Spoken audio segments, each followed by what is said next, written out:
Alright class, the one thing I forgot to mention and you have to know it for your quiz is the density of gases.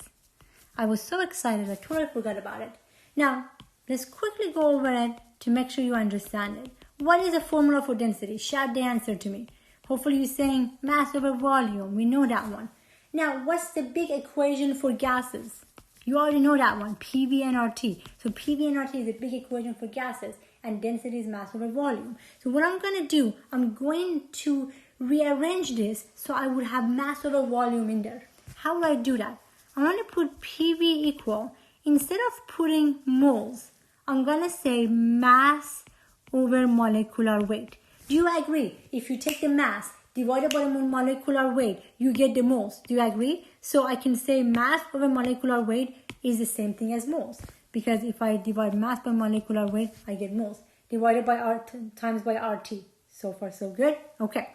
I'm going to rearrange this in a way that the mass, and the volume would be on the same side. So mass over volume, which is equals density, would be on the same side.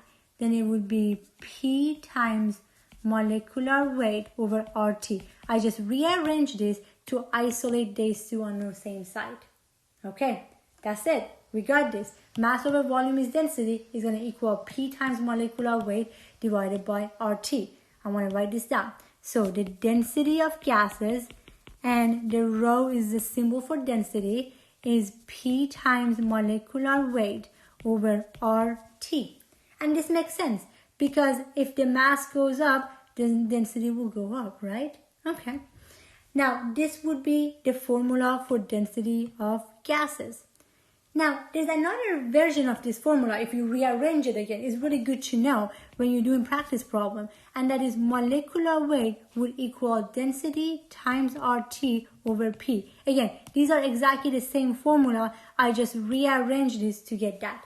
Know these two formulas. As you do in practice problem, it's really easier to do a practice problem when you have the full formula in front of you. Again, I got this formula from PV and RT, kind of tweaking it around a little bit, moving things around, but you can do the density of gases and then it has a molecular weight component. So if you're looking for molecular weight and you have the density of gases, you can plug it in. All right, now you can go and do your quiz.